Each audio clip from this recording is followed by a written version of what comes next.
మిత్రులారా, నమస్తే. నేను మీ ప్రసాదమూర్తి. ఈ మధ్య మనం పుస్తకాల గురించి మాట్లాడుకోవడం లేదు. రాజకీయాలు ఎక్కువయ్యాయి కదా. పుస్తక పరిచయాలు ఆపొద్దు మిత్రమా అని చాలామంది ఫోన్ చేసి కూడా చెప్తున్నారు. ఆపేది లేదు, మాట్లాడుకుందాం. ఈరోజు ఒక చిన్న నవల మీకు పరిచయం చేయబోతున్నానండి. ఆ నవల ఏమిటి, ఎవరు రాశారు, ఆ విషయాల్లోకి వెళ్ళే ముందు ఈ నవల చదివిన తర్వాత 4-5 ప్రశ్నలు నాలో ఉదయించాయి. ఆ ప్రశ్నల ముందు మీకు చెప్తా. అవి ఏంటంటే, ప్రేమ అనేది పర్యవసానాన్ని పట్టించుకుంటుందా? 2, ప్రేమకు ఒక కారణం, ఒక హేతువు ఉంటుందా? 3, ప్రేమకు సర్వకాలీనమైన, విశ్వజనీయమైన ఒక నిర్వచనం ఉందా? లాస్ట్ క్వశ్చన్, అసలు ప్రేమకు అర్థం ఏంటి? ఏమిటి పిచ్చి ప్రశ్నలు మిత్రమా, పుస్తకాన్ని పరిచయం చేయమంటే అని మీరు అనొచ్చు. నేను పరిచయం చేయబోతున్నటువంటి ఈ పుస్తకం చదివిన తర్వాత ఈ ప్రశ్నలు మీకు కూడా వస్తాయి. ఆ ప్రశ్నలకు సమాధానాల కోసం మీరు తల పట్టుకొని కూర్చుంటారు. సరే, ఎవరి సమాధానాలు వాళ్ళకు దొరుకుతాయి, అది వేరే విషయము. ఆ పుస్తకం ఏమిటయ్యా అంటే ఇదండి, చిన్నది పుస్తకం. నవల పేరు 41. ఈ నవల్లోకి వెళ్ళే ముందు ఒక విషయం చెప్తా. ఆల్రెడీ కొన్ని ప్రశ్నల ద్వారా ఒక హింట్ ఇచ్చాను కదా. రష్యన్ సమాజంలో బోల్షివిక్ పార్టీ నేతృత్వంలో సోషలిస్ట్ సమాజం నిర్మాణం జరుగుతున్నటువంటి తొలి దశలో అంతర్యుద్ధం జరిగింది. కమ్యూనిస్టు పార్టీ నేతృత్వంలోని రెడ్ ఆర్మీకి, అలాగే జార్ ప్రభువుల జార్ సైన్యానికి మధ్యలో చాలా యుద్ధమే జరిగింది. ఈ నవల్లో ఆ రెడ్ ఆర్మీకి చెందినటువంటి ఒక అమ్మాయికి, ఆ జార్ సైన్యానికి చెందినటువంటి ఒక యంగ్ మిలిటరీ ఆఫీసర్కి మధ్య లవ్, ప్రణయం, ప్రేమ పుట్టింది. అది ఎలా సాధ్యము? 2 విరుద్ధ శక్తులు కదా, 2 శత్రు పక్షాలు కదా, 2 శత్రు భావజాలాలు కదా. ఒకరేమో బూర్జువా ప్రపంచానికి ప్రతినిధి, మరొకరు సోషలిస్టు ప్రపంచానికి ప్రతినిధి. వీళ్ళ మధ్య ఘర్షణే ఉంటుంది, యుద్ధమే ఉంటుంది, కొట్లాటే ఉంటుంది, కానీ ప్రేమ ఎలా ఉంటుంది? ఎలా ఉంటుంది అంటే, అయ్యా ఈ నవల చదవండి, 41. దీన్ని 41st అని అంటారు. సినిమా ఉంది దీని మీద, 41st రష్యన్ మూవీ అని. యూట్యూబ్లోకి వెళ్ళండి, నవల చదివిన తర్వాత చూడండి. సరే, నవల్లోకి వెళ్ళే ముందు విషయం అంతా నేనేం చెప్పను, కానీ ఈ నవల రాసింది బోరిస్ లావ్రెన్యో అండి. ఈయన 1926లో రాశాడు. ఈయన గురించి ఒక్క మాట చెప్పాలంటే, ఫస్ట్ వరల్డ్ వార్లో పాల్గొన్నాడు, అలాగే రష్యన్ సివిల్ వార్లో కూడా పాల్గొన్నాడు. 2 రోజుల్లో 41st అనే ఈ నవల రాశాడు. మిత్రులారా, రచయిత 2 రోజుల్లో రాశాడా, 2 సంవత్సరాల్లో రాశాడా అని కాదు.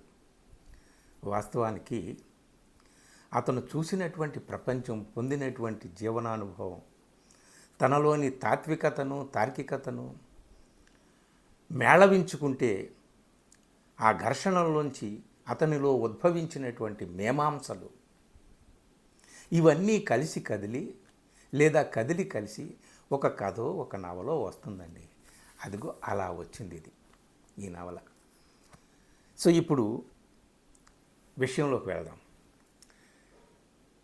విషయం ఏమిటి అంటే, చెప్పాను కదా, ఆ రెడ్ ఆర్మీకి చెందినటువంటి ఒక అమ్మాయి, వాళ్ళ బెటాలియన్లో ఒకే ఒక యువతి, మంచి షూటర్, 40 మందిని కాలుస్తుంది, గురి తప్పదు.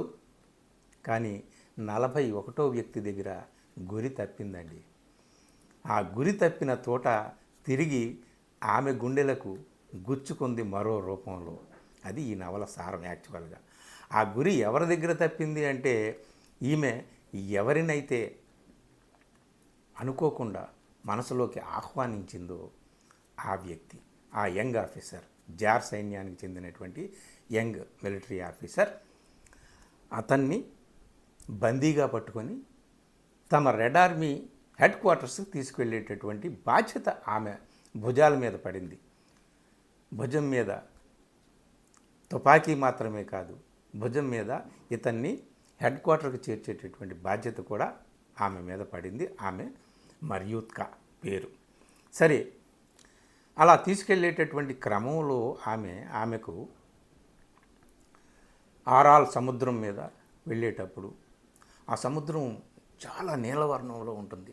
సముద్ర తరంగాలన్నింటినీ కూడా ఎవరో చిత్రకారుడు నీలవర్ణంతో చక్కగా నింపినట్టుగా ఆమె తన్మయం చెంది ఒక్కసారిగా ఆ బందీ యంగ్ ఆఫీసర్ కళ్ళల్లోకి చూస్తే అతని కళ్ళు నీలం రంగులో మెరిసిపోతూ ఉంటాయి.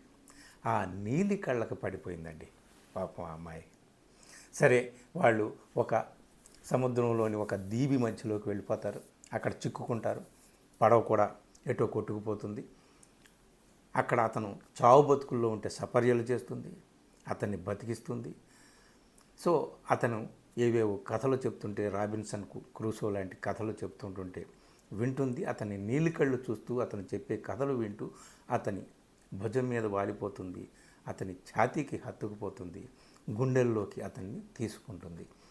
సో అక్కడ జరిగినటువంటి ఇన్సిడెంట్స్, వాళ్ళిద్దరూ ఆ దీవిలోకి ఎలా చేరారు, అసలు ఆమెకే అతని బాధ్యతని ఎందుకు అప్పచెప్పారు, ఏం జరిగింది అనేటటువంటిది విషయాల్లోకి నేను వెళ్ళను.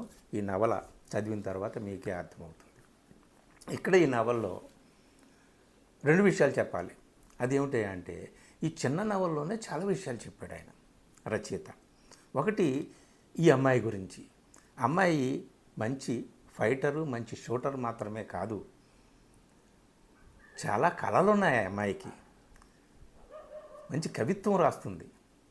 కళలు ఏమిటాయి అంటే, ఆ కార్మిక లోకాన్ని, ఆ శ్రామిక లోకాన్ని, సోషలిస్ట్ సమాజాన్ని నిర్మించాలి, ఆ నిర్మాణంలో తాను భాగస్వామ్యం కావాలి.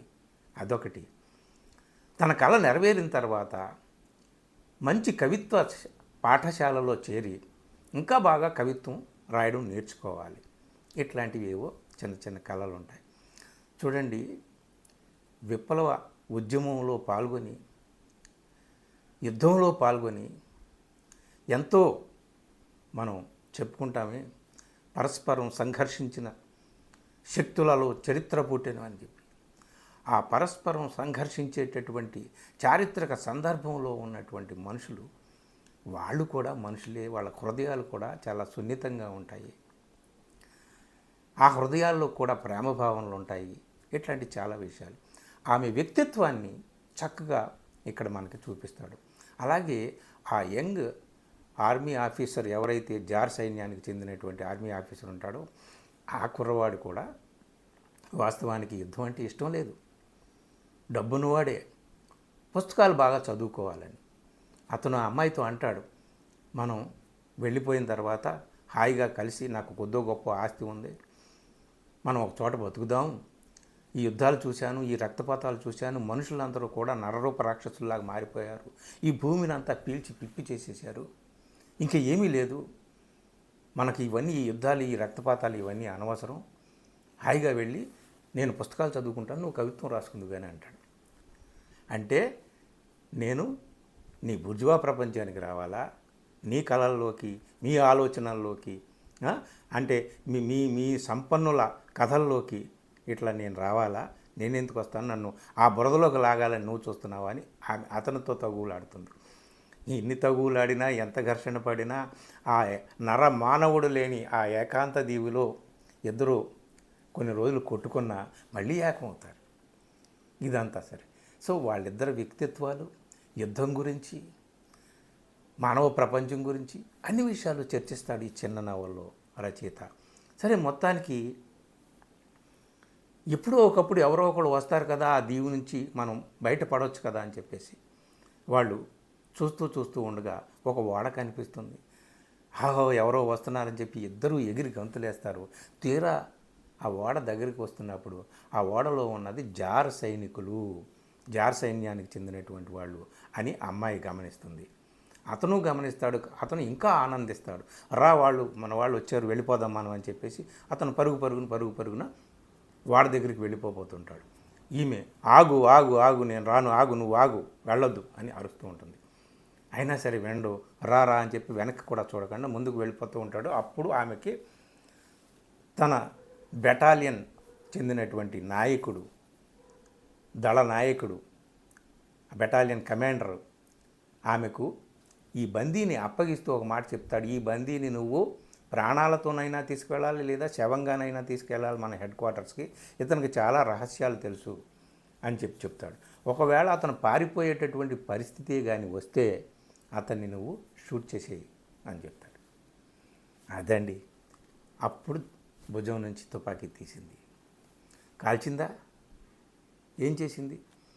అతన్ని కాలిస్తే మరి ఈమె ఏమైంది? అతన్ని కాలిస్తే అతను 41వ వాడు. అప్పటికే 40 మందిని చంపింది ఒకే ఒక్క దెబ్బకి. సో 41వ వాడు అవుతాడు. లేదు, అతన్ని చంపకుండా తనే కాల్చుకుందా, తాను 41వ వ్యక్తి అవుతుంది. ఏమైంది ఆ చివరి సన్నివేశంలో? ఈ నవల చదవాలండి. ఆ చివరి సన్నివేశం ఉంటుంది, అక్కడ ఎవరో బ్రహ్మరాక్షసుడు మన గుండెల్ని 2 చేతుల్లో తీసుకుని ఇలా పిండేసినట్టుగా, పిసికేసినట్టుగా అయిపోతుంది అన్నమాట మిత్రులారా. సో ఇప్పుడు చెప్పండి, నేను మొట్టమొదట మీకు వేసినటువంటి ప్రశ్నలు ఉన్నాయే, ప్రేమ పర్యవసానం గురించి పట్టించుకుంటుందా? ప్రేమకు ఒక కారణం, ఒక హేతు ఉంటుందా? ప్రేమకు ఒక విశ్వజనీయమైన సార్వకాలీనమైనటువంటి ఒక నిర్వచనం ఉంటుందా? అసలు ప్రేమ అంటే ఏంటి? ప్రేమకు అర్థం ఏంటి? ఈ ప్రశ్నలు మీకు కూడా ఉదయిస్తాయి. నేనైతే లేదు లేదు లేదు లేదు అని ఈ ప్రశ్నలకన్నిటికీ no no no no no అని చెప్పేస్తానండి. మీరు ఏం చెప్తారో తెలియదు. మొత్తానికి నవలైతే చదవండి. ఈ నవలని అనిల్ బత్తుల పబ్లికేషన్స్ వారు ప్రచురించారు. సో ఆ అడ్రస్సు పబ్లికేషన్స్ వారి యొక్క నెంబరు, అడ్రస్సు నేను డిస్క్రిప్షన్లో ఇస్తాను. సినిమా కూడా వచ్చింది, చెప్పాను కదా, యూట్యూబ్లో ఉంది, చూడండి తప్పనిసరిగా. అనువాదం కూడా చాలా బాగుంది. ఏది ఏమైనా మిత్రులారా, ఒక్క విషయం అయితే ఈ నవల చదివిన తర్వాత నాకు అనిపించింది ఏమిటయ్యా అంటే, ప్రపంచంలో దేనికైనా సరే గతితార్కిక చారిత్రక భౌతికవాదాన్ని అప్లై చేయొచ్చు. అప్లై చేసి మనం ఒక సారాంశాన్ని పెండొచ్చు. కానీ ప్రేమకు ఏ గతితార్కిక భౌతికవాదాన్ని అప్లై చేయలేము అని చెప్పిందండి ఈ నవల. ఇంత చిన్ని నవల మీరు తప్పనిసరిగా చదువుతారు కదా. చాలా రోజులైంది నేను పుస్తకాలు పరిచయం చేసి. మీరు చదవండి, చదివి మంచి మంచి కామెంట్స్ పెట్టండి, ఛానల్ని సబ్స్క్రైబ్ చేసుకోండి, మిత్రులకు ఈ వీడియోని షేర్ చేయండి. Thank you.